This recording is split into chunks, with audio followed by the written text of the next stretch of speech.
திருக்குறள் அதிகாரம் பெரியோரை துணைக்கோடல். குறள் 441.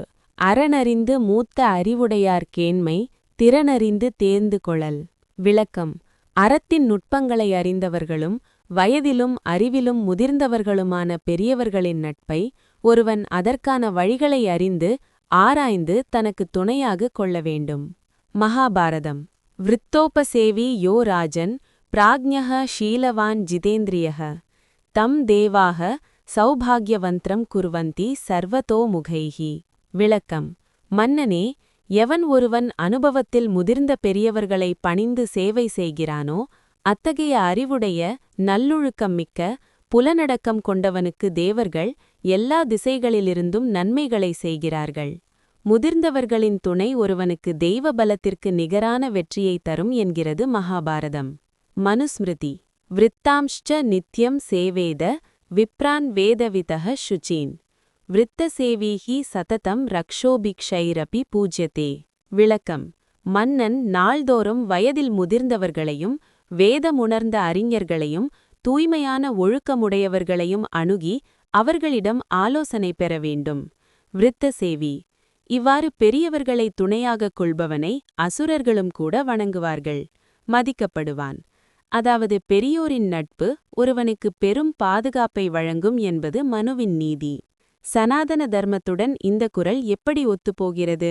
திருக்குறள் 441 அறனறிந்து மூத்த அறிவுடையார் கேண்மை என்ற கருத்து சனாதன தர்மத்தின் சத்சங்கம் மற்றும் விருத்தசேவா ஆகிய தத்துவங்களுடன் பின்வருமாறு இணைகிறது. விருத்தசேவா.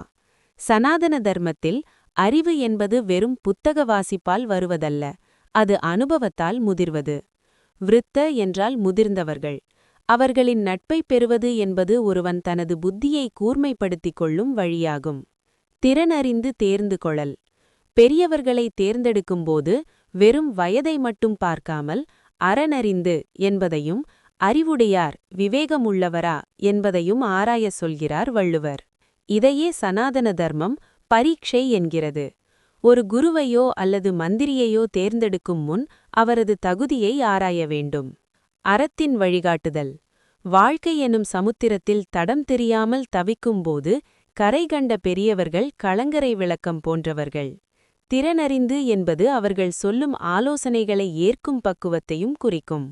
பெரியவர்களின் நட்பை பெறுவது ஒருவனுக்கு கிடைக்கும் மிகப்பெரிய புண்ணியம் என கருதப்படுகிறது.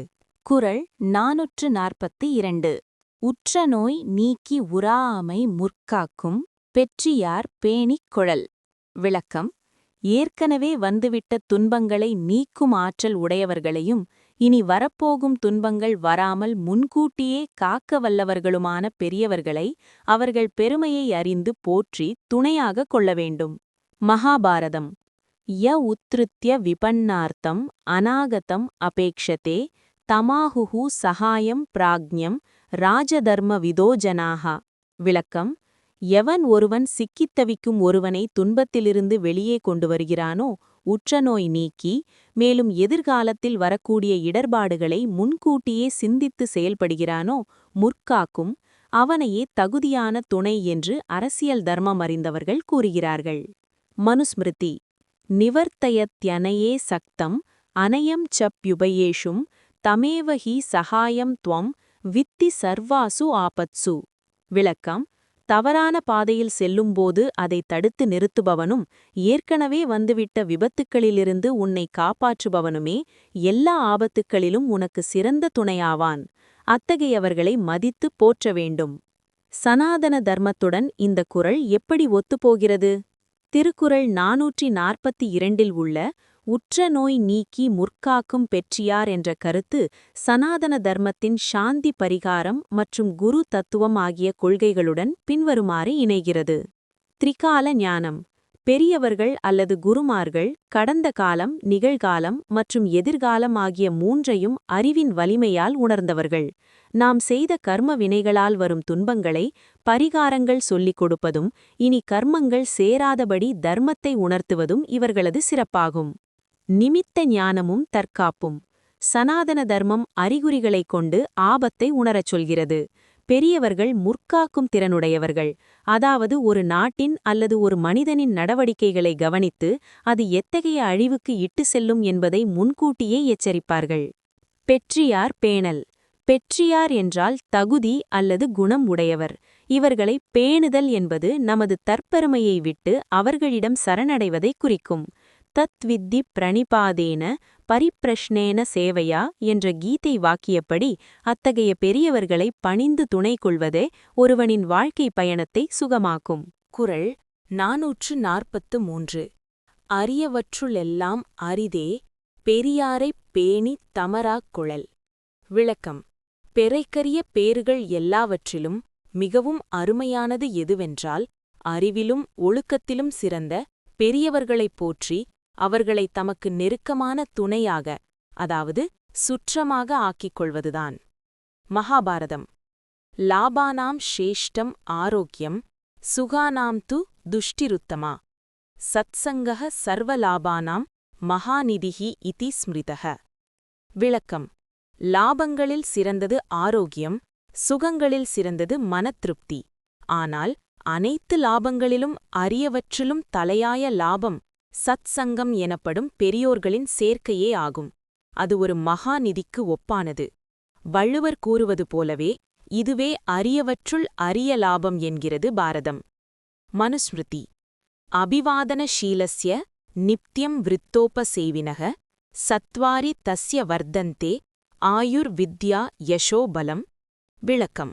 யாரொருவர் எப்போதும் பெரியவர்களை வணங்கி அவர்களுக்கு பணிவிடை செய்து அவர்களை துணையாகக் கொள்கிறாரோ அவருக்கு 4 அரிய விஷயங்கள் பெருகுகின்றன.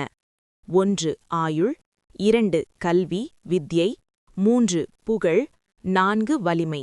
இந்த 4 அரிய பேறுகளையும் பெரியோர்களின் துணை ஒன்றே பெற்றுத் தந்துவிடும் என்பது மனுவின் துணிபு. சனாதன தர்மத்துடன் இந்த குறள் எப்படி ஒத்துப்போகிறது? திருக்குறள் 443 உள்ள பெரியாரைத் தமராக் கொளல் என்ற கருத்து சனாதன தர்மத்தின் சத் சங்கம் மற்றும் ஆத்ம பந்து ஆகிய கொள்கைகளுடன் பின்வருமாறு இணைகிறது. சத் சங்கம் மகிமை. சனாதன தர்மத்தில் சத்சங்கத்வே நிஸ்ஸங்கத்வம் என ஆதிசங்கரர் குறிப்பிடுவது போல, பெரியவர்களின் நட்பு உலகப் பற்றிலிருந்து விடுபடவும் தர்மத்தின் பாதையில் நிலைக்கவும் உதவும். உலகில் பொன் பொருள் ஈட்டுவது எளிது. ஆனால் ஒரு மெய்ஞானியின் அல்லது அனுபவசாலியின் அன்பை பெற்று அவரை தமர், அதாவது உறவினர் அல்லது நெருக்கமானவர் ஆக்கிக் கொள்வது மிகவும் கடினம். தமராக் கொளல். பெரியவர்களை ஏதோ ஒரு தருணத்தில் சந்திப்பது மட்டும் போதாது. அவர்களை தமர் ஆக்கிக் கொள்ள வேண்டும். அதாவது அவர்கள் சொல்லும் அறிவுரைகளை சொந்த குடும்பத்தினர் சொல்லும் உரிமையோடு ஏற்கும் அளவிற்கு நெருக்கத்தை ஏற்படுத்திக் கொள்ள வேண்டும். அரியவற்றுள் அரிது. பாகவத புராணம் மானுஷ்யம் துர்லபம் லோகே என்று மனித பிறவி அரிது என்கிறது. அந்த மனித பிறவியில் அதைவிட அரிது முமுக்ஷுத்வம், அதைவிட அரிது மகாபுருஷ சம்ஸ்ரயக, பெரியோர்களின் நிழலில் ஒதுங்குதல். இதையே வள்ளுவர் அரியவற்றுளெல்லாம் அரிதே என்று வழிமொழிகிறார். குறள் 444. தம்மிற் பெரியார் தமரா ஒழுகுதல் வன்மையுள் எல்லாம் தலை. விளக்கம். அறிவு, ஆற்றல், அனுபவம் ஆகியவற்றில் தம்மைவிட சிறந்த பெரியவர்களை தமக்கு நெருங்கிய துணையாகக் கொண்டு அவர்கள் காட்டும் நெறியில் நடப்பது ஒருவன் பெறக்கூடிய எல்லா வகை வலிமைகளிலும், அதாவது படை வலிமை, பொருள் வலிமை போன்றவற்றை விட மிகச் சிறந்த வலிமையாகும். மகாபாரதம். பலம் பஞ்சவிதம் நித்யம் புருஷாணாம் நிபோதமே யத்து பாஹு பலம் நாம கனிஷ்டம் பலமுச்சதே புத்தி பலம் திருத்தீயம் து யதாஹு புருஷர்ஷபாக சகாய பலம் ஆஹுது சதுர்த்தம் பரதர்ஷப. விளக்கம். மனிதர்களுக்கு 5 வகை பலங்கள் உள்ளன. கைகளின் வலிமை கடைசியானது, புத்தி பலம் 3வது. ஆனால் துணை பலம் எனப்படும் பெரியோர்களின் ஆதரவை பெறுவது 4வது மற்றும் மிக முக்கியமானது. அறிவுடைய பெரியோர்களை துணையாக கொண்டவனுக்கு மற்ற எல்லா பலங்களும் தானாக வந்து சேரும் என்கிறது பாரதம். மனுஸ்மிருதி. மந்த்ர மூலம் யதோ ராஜ்யம் தஸ்மான் மந்த்ரம் சுரக்ஷிதம் குறியாதத் ததா யதா கஷ்சின் ந வித்யாதா சமாபயேத். விளக்கம். ஒரு நாட்டின் வலிமை அதன் அமைச்சர்களின் ஆலோசனையிலேயே உள்ளது. தன்னைவிட அறிவு முதிர்ந்த பெரியோர்களை ஆலோசனை குழுவாகக் கொண்டு செயல்படும் மன்னனை எவராலும் வெல்ல முடியாது. படைபலத்தை விட மந்திரி பலம் எனப்படும் பெரியோரின் வழிகாட்டுதல் ஒருவனை சிம்மாசனத்தில் நிலைநிறுத்தும் என்பது மனுவின் நீதி. சனாதன தர்மத்துடன் இந்த குறள் எப்படி ஒத்துப்போகிறது? திருக்குறள் 444 உள்ள தம்மிற் பெரியார் தமரா ஒழுகுதல் என்ற கருத்து சனாதன தர்மத்தின் சகாய சக்தி மற்றும் குருபலம் ஆகிய கொள்கைகளுடன் பின்வருமாறு இணைகிறது. குருபலமே முதன்மை. ஜோதிட ரீதியாகவும் ஆன்மீக ரீதியாகவும் குருபலம், அதாவது வழிகாட்டியின் அருள் இருந்தால் மட்டுமே ஒருவன் வெற்றியை அடைய முடியும். தனிமனித வலிமைக்கு எல்லை உண்டு, ஆனால் ஞானிகளின் வழிகாட்டலுக்கு எல்லை இல்லை. இதையே வள்ளுவர் வன்மையுள் எல்லாம் தலை என்கிறார். அரண் போன்ற துணை. பெரியவர்களை துணையாகக் கொள்வது என்பது ஒரு கோட்டைக்குள் இருப்பதைப் போன்றது. அர்ஜுனன் மிகச்சிறந்த வில்லாளியாக இருந்தாலும் கிருஷ்ணரை தனக்கு துணையாகக் கொண்டு அவர் வழி நடந்ததால்தான் பாரத போரில் வெற்றி பெற்றான். அந்த மார்க்க தரிசனம்தான் உண்மையான வலிமை. வினயமும் வலிமையும். தற்பெருமை பேசாமல் தம்மிற் பெரியார் என்று ஒருவரை ஏற்றுக்கொள்வதே ஒரு பெரிய தவம், அதாவது வினயம். இந்த பணிவு ஒருவனுக்கு பெரியவர்களின் ஆசியை பெற்றுத்தந்து அவனை வீழ்த்த முடியாதவனாக மாற்றுகிறது. இது வெறும் அரசியல் வலிமை மட்டுமல்ல, இது தர்மத்தின் வலிமையாகும். குறள் 445. சூழ்வார் கண்ணாக ஒழுகலான் மன்னவன் சூழ்வாரை சூழ்ந்து குழல். விளக்கம். தக்க வழிகளை ஆராய்ந்து சொல்லும் பெரியவர்களையே தனக்கு கண்ணாகக் கொண்டு உலகை ஆள வேண்டியிருப்பதால் அத்தகைய மேலோர்களை ஒரு மன்னன் பலவாறு ஆராய்ந்து தனக்கு துணையாக சேர்த்து கொள்ள வேண்டும். மகாபாரதம். மந்திரிணः கர்மசு விதா சாஸ்திரஜ்ஞாः காரியதர்ஷினः ராஜ்ஞஸ்சக்ஷுः பிரபஷ்யந்தி தூரதோபீஹி மந்திரிபிஹி. விளக்கம். சாஸ்திரங்களை அறிந்தவர்களும் காரியங்களின் விளைவுகளை காண வல்லவர்களுமான அமைச்சர்களே ஒரு மன்னனுக்கு கண்கள், அதாவது சக்ஷுஹு போன்றவர்கள். மன்னன் தன் அமைச்சர்களின் அறிவின் மூலமாகவே தொலைதூரத்தில் நடப்பவற்றையும் வரப்போகும் ஆபத்துகளையும் பார்க்கிறான். மன்னன் நேரில் காண முடியாதவற்றையும் அமைச்சர்களின் மதியூகம் காணச் செய்யும் என்பதே இதன் பொருள். மனுஸ்மிருதி. மௌலான் சாஸ்திரவிதः சூரான் லப்தலக்ஷ்யான் குலோத்கதான் சச்சிவான் சப்தசாக்டோ வா பிரகூர்வீத பரீட்சிதான். விளக்கம். பரம்பரையாக வருபவர்களும் சாஸ்திரம் அறிந்தவர்களும் அஞ்சாதவர்களும் அனுபவசாலிகளும் உயர்குடியில் பிறந்தவர்களுமான 7 அல்லது 8 அமைச்சர்களை சரியாக பரிசோதித்து, அதாவது சூழ்ந்து நியமிக்க வேண்டும். அவர்களே மன்னனின் ஆட்சிக்கு கண்ணாக இருந்து வழிகாட்டுவர். சனாதன தர்மத்துடன் இந்த குறள் எப்படி ஒத்துப்போகிறது? திருக்குறள் 445 உள்ள சூழ்வார் கண்ணாக ஒழுகல் என்ற கருத்து சனாதன தர்மத்தின் சாஸ்திர சக்ஷுஸ், அதாவது நூலறிவே கண் மற்றும் மந்திர சக்தி ஆகிய தத்துவங்களுடன் பின்வருமாறு இணைகிறது. சாஸ்திரமே கண். சனாதன தர்மத்தில் சாஸ்திர சக்ஷுஸ் என்று ஒரு கருத்து உண்டு. அதாவது ஒரு தலைவனுக்கு அவனது ஊனக்கண்கள் போதாது, சாஸ்திரங்களை அறிந்த பெரியவர்களின் ஆலோசனையே இரண்டாவது கண்ணாக இருந்து வழிநடத்த வேண்டும். வள்ளுவர் சூழ்வார் கண் என இதையே குறிப்பிடுகிறார். மந்திரபலம். ஒரு அரசன் 3 பலங்களை கொண்டிருக்க வேண்டும். 1 பிரபுசக்தி, அதாவது செல்வம் அதிகாரம். 2 உற்சாக சக்தி, அதாவது வீரம். 3 மந்திர சக்தி, அதாவது ஆலோசனை. இதில் மந்திர சக்தியே மிக உயர்ந்தது. ஏனெனில் அறிவுடைய பெரியோர் கண்ணாக இருந்து காட்டும் வழியில் சென்றால் மற்ற 2 பலங்களும் வீணாகாது. சூழ்ந்து கொள்ளல், அதாவது ஸ்ட்ராட்டஜிக் செலக்ஷன். தகுதியற்றவர்களை துணையாக கொண்டால் அது குருடனுக்கு குருடன் வழிகாட்டியது போல ஆகிவிடும். எனவே பரீக்ஷா, அதாவது ஆராய்ந்து பார்த்து தருமத்தில் வழுவாத பெரியோர்களை தன் கண்ணாக ஏற்றுக்கொள்வதே ஒரு தலைவனின் முதல் வெற்றி. குறள் 446. தக்கார் இனத்தனாய் தானொழுக வல்லானை செற்றார் செயக்கிடந்தது இல். விளக்கம். தகுதியுடைய பெரியோர்களை தன் சுற்றமாகக் கொண்டு அவர்கள் காட்டும் நெறிப்படி நடக்கவல்ல ஒருவனுக்கு அவனை எதிர்க்கும் பகைவர்களால் செய்யக்கூடிய தீங்கு என்று எதுவுமே இல்லை. பெரியோரின் வழிகாட்டுதல் அவனுக்கு ஒரு கவசமாக அமையும். மகாபாரதம். மந்த்ரோ யதி வினிஷ்சித்ய யகாவத் வினயேன ச ந தஸ்ய ஜயதே சத்ருஹு பிரபாவத் வைஹி கஷ்சிதபி. விளக்கம்: எந்த ஒரு மன்மன் தகுதியுடைய அமைச்சர்களுடன் ஆலோசித்து வினயத்துடன் அவர்கள் காட்டும் தர்ம வழியில் நடக்கிறானோ அந்த மன்னனை எந்த ஒரு பகைவனும் தனது வலிமையால் ஒருபோதும் வெற்றி கொள்ள முடியாது. மனுஸ்மிருதி: சகாய சாத்யே கார்யே து மந்திர மூலே வினிஷ்சிதே ந ஷக்னோதி ரிபுர் ஹந்தும் வஜ்ரபாணிரிவ அசுரான். விளக்கம்: நல்ல துணைகளின் உதவியோடு ஆலோசனையின் அடிப்படையில் ஒருவன் செயல்படும்போது இந்திரன் அசுரர்களை அழிப்பதைப் போல அவன் பகைவர்களை எளிதில் வெல்வான். அவனது பகைவர்களால் அவனை தொடுவது கூட இயலாது. சனாதன தர்மத்துடன் இந்த குறள் எப்படி ஒத்துப்போகிறது? திருக்குறள் 446 உள்ள தக்கார் இனத்தனாய் தானொழுகல் என்ற கருத்து சனாதன தர்மத்தின் சகாய பலம் மற்றும் தர்ம ரக்ஷதி ரக்ஷிதக ஆகிய தத்துவங்களுடன் பின்வரும்வாறு இணைகிறது. தக்கார் இனம், ரைட் அசோசியேஷன். சனாதன தர்மத்தில் ஒருவன் யாரோடு சேர்கிறான் என்பது அவனது வெற்றியை தீர்மானிக்கிறது. தக்கார் என்பவர்கள் தர்மத்தை உணர்ந்தவர்கள். தர்மத்தின் பக்கம் இருப்பவர்களை தர்மமே பாதுகாக்கும். அதிமானுஷ சக்தி, டிவைன் புரொடெக்ஷன். அறிவுடைய பெரியோர்களின் ஆலோசனையை பின்பற்றுவது என்பது இறைவனின் அருளை பெறுவதற்கு சமம். பாண்டவர்கள் கிருஷ்ணர் எனும் தக்காரை இனமாக கொண்டு அவர் வழியில் ஒழுகியதால் கௌரவர்கள் எனும் செற்றார் என்ற பகைவர்கள் அவர்களுக்கு எத்தீங்கும் செய்ய முடியாமல் போயினர். அபயநிலை. பகைவர்கள் ஒருவனை தாக்க அவனது பலவீனமான இடத்தை தேடுவார்கள். சித்ர.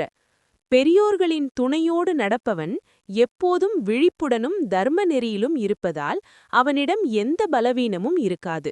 எனவே பகைவர்களுக்கு அவன் மீது செய்யக்கிடந்தது ஒன்றும் இல்லை என்ற எந்த சூழ்ச்சியும் பலிக்காது.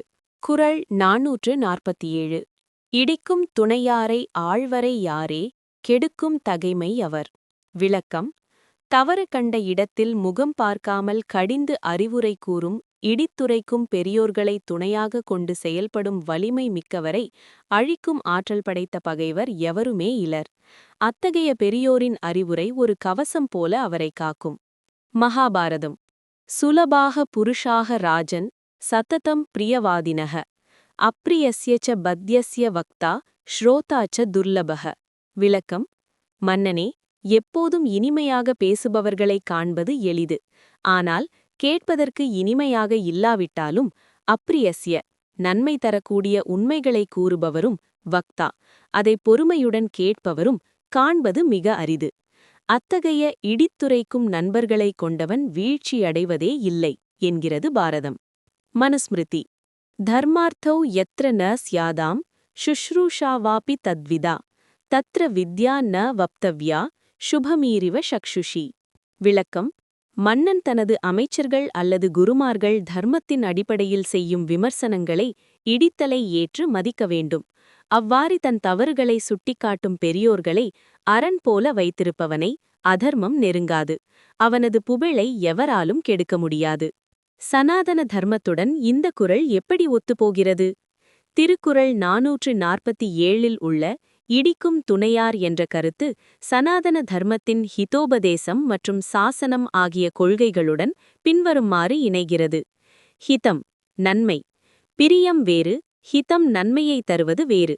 ஒரு மருத்துவர் கசப்பான மருந்தை கொடுத்து நோயை குணப்படுத்துவதைப் போல பெரியவர்கள் இடித்துரைப்பதன் மூலம் ஒருவனின் அறியாமை என்னும் நோயை குணப்படுத்துகின்றனர். அதிமானுஷ ரக்ஷணம். விபீஷணன் ராவணனிடம் அவன் செய்யும் தவறை இடித்துரைத்தான். அதை ராவணன் ஏற்காததால் அழிந்தான். ஆனால் அர்ஜுனன் போர்க்களத்தில் திகைத்தபோது கிருஷ்ணர் அவனை அறிவில்லி என்று இடித்துரைத்தார். அதை ஏற்று நடந்ததால் அர்ஜுனன் வெற்றி பெற்றான். யாரே கெடுக்கும் தகைமையவர். ஒருவனுக்கு வெளியிலிருந்து வரும் பகைவர்களை விட உள்ளிருந்து வரும் தவறான முடிவுகள்தான் பெரிய எதிரி. இடித்துரைக்கும் பெரியோர்கள் அந்த உள் எதிரியை தவறை முளையிலேயே கிள்ளி விடுவதால் வெளியிலிருக்கும் பகைவர்களால் அவனை வீழ்த்தவே முடியாது. குறள் 448. இடிப்பாரை இல்லாத ஏமரா மன்னன் கெடுப்பாரிலானும் கெடும்.